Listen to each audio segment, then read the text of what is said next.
सतपुली के एक युवक का अपनी मौत से पहले एक आखिरी संदेश। जब इंसानियत की मौत हो जाती है तो कभी कभी एक फोटो और कुछ शब्द इतने भारी हो जाते हैं कि दिल पर पत्थर सा बैठ जाता है। ये उस युवक की आखिरी तस्वीर और सुसाइड नोट है जिसने अपनी जीवन लीला समाप्त करने से पहले एक वीडियो साझा किया सोशल मीडिया पर और गंभीर आरोप लगाए सतपुली पुलिस पर।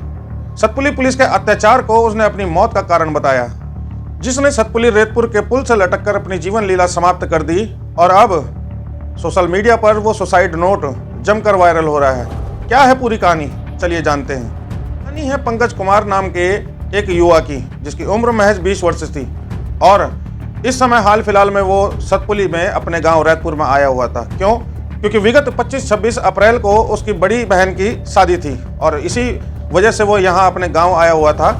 शादी को अभी 4-5 दिन ही गुजरे थे कि एक दिन अचानक से वो सतपुली में बाइक चलाता हुआ जा रहा था। विश्वस्त सूत्रों का ये कहना है कि उस समय पर पंकज कुमार शराब के नशे में था और शराब के नशे में सतपुली बाजार से होता हुआ वो जा रहा था, गुजर रहा था। तो इतने में सामने से आते हुए एक प्राइवेट चिकित्सक जो कि सतपुली में ही कार्यरत हैं, उनके साथ में उसकी भिड़ंत हो जाती है। हल्की फुल्की चोटें आती हैं और दोनों में थोड़ी सी आपसी कहासुनी होती है और मामला थाने तक पहुंच जाता है। अब उसके बाद वहां पर होता क्या है कि सतपुली थाने के द्वारा उसकी जो बाइक है, जिसको कि वो अपनी जान से ज़्यादा प्यार करता था, अपना भाई अपनी बहन अपना प्यार मानता था, उसको सीज कर दिया जाता है। और इसकी एक गवाही इस तस्वीर से भी नज़र आ सकती है कि जिस पर कि वो इस पुल से लटकते हुए जब अपनी जीवन लीला समाप्त कर रहा था तो उसने साथ ही साथ में हेलमेट भी लगाया हुआ था। इससे ये पता चलता है कि वो अपनी बाइक से कितना लगाव था उसका और कितना जुड़ाव था उसका, वो इसके लिए क्या मायने रखती थी। परंतु बात यहीं खत्म नहीं होती है। यहाँ पर उसका जो सुसाइड नोट वायरल होता है, वो उसका सुसाइड नोट हम आपको दिखा रहे हैं, जिस पर लिखा है कि मुझे गढ़वाल सतपुली पुलिस से नफरत है।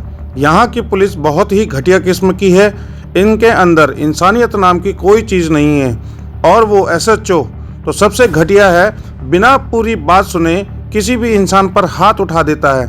आज इन्होंने मेरे भाई, मेरे दोस्त, मेरा सब कुछ जो था, मेरी बाइक UK 10-33-50 को सीज कर दिया। मैं मानता हूँ मेरी गलती थी, पर मेरे अकेले की गलती नहीं थी। जो भी था उन्हें कम से कम इंसानियत तो दिखानी चाहिए थी। माना गलती हो गई थी तो मुझे समझाकर छोड़ देते, मुझे इतना घसीटने की क्या ज़रूरत थी। और मेरी वजह से मेरी माँ को और मेरे रिश्तेदारों को भी थाने में कई बातें सुनाई गई। सतपुली पुलिस के अंदर इंसानियत नाम की कोई चीज़ नहीं है और मेरी मौत का कारण भी वही है। सतपुली पुलिस पर उसने बहुत गंभीर आरोप लगाए हैं और कहीं ना कहीं ये ऐसे आरोप पहले भी लगते आए हैं। अब पहले कैसे? क्योंकि अभी केशव थलवाल का जो मामला चल रहा है उस पर भी जो उत्तराखंड पुलिस है उस पर भी गंभीर आरोप लगे हैं और वहाँ पर भी जांच की बात अगर की गई थी तो जांच पुलिस के ही द्वारा हुई थी और पुलिस ने फिर क्लीन चिट वहाँ पर दी थी। और आज आलम यह है कि मामला हाई कोर्ट पे जा चुका है। अखबार में ये साफ साफ लिखा हुआ है कि बाइक सीज होने पर युवक ने फांसी लगाई। फांसी लगाने के दौरान युवक पंकज कुमार ने हेलमेट पहना था, परंतु इससे पहले सोशल मीडिया पर वीडियो डालकर उसने सतपुली थाने में तैनात थानाध्यक्ष पर उत्पीड़न के आरोप भी लगाए। वरिष्ठ पुलिस अधीक्षक ने थानाध्यक्ष को लाइन हाजिर कर मामले की जांच के आदेश कर दिए हैं। अब ये देखिए उस युवा पंकज कुमार की जो अंतिम वीडियो है, जो उसने इंस्टाग्राम पर रील के माध्यम से डाली थी, उस पर क्या क्या लिखा हुआ है। वही चीज़ें हैं जो सुसाइड नोट पर लिखा हुआ है और अपनी इस वीडियो पर उसने अपने जो शरीर के घाव हैं, जो जख्म हैं, वो दिखाए हैं और आरोप लगाया है, गंभीर आरोप लगाए हैं सतपुली पुलिस पर। ये कोई नई बात नहीं है कि पुलिस पर इस तरह के आरोप पहली बार नहीं लग रहे हैं, परंतु क्या हमें अपने जीवन में सबक लेना चाहिए।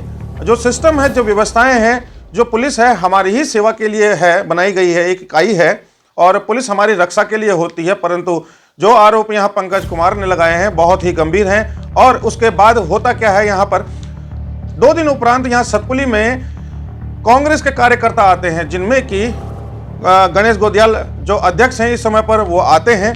साथ ही साथ में कोटद्वार के कुछ कांग्रेस जन होते हैं और सतपुली के कुछ कांग्रेस जन होते हैं। वो वहाँ पर धरना देते हैं आंशिक रूप से और ये मांग करते हैं कि निष्पक्ष जांच की जाए, CCTV फुटेज खंगाली जाए और जांच में हर तथ्य, हर पहलू पर गौर किया जाए, विचार किया जाए।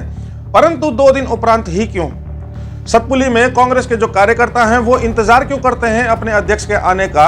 2 दिन के उपरांत वहां पर जो हो हल्ला होता है और धरना प्रदर्शन होता है वो 2 दिन बाद ही क्यों होता है? उस दिन क्यों कार्रवाई नहीं होती जिस दिन वहां पर पुल से लटका हुआ उसका शव बरामद हुआ था?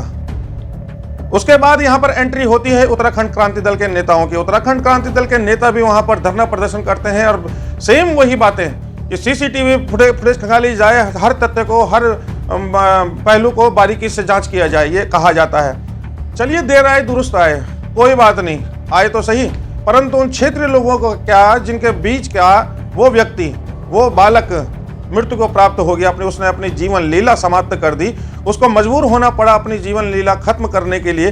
वो लोगों की आत्माएं कहाँ मर गई? कहाँ वो क्षेत्र के लोग हैं और कहाँ वो क्षेत्र की व्यवस्थाएं हैं जो वहां पर एक बालक को, जो मात्र 20 वर्ष की अल्प आयु का बालक था, उसको ये कदम उठाना पड़ा। आरोप बहुत गंभीर हैं और सवाल बहुत सारे हैं जनता के सामने और सिस्टम के लिए। आप लोगों का क्या मानना है? आप लोगों का क्या विचार है? कृपया कमेंट के माध्यम से अपनी राय जरूर व्यक्त कीजिएगा।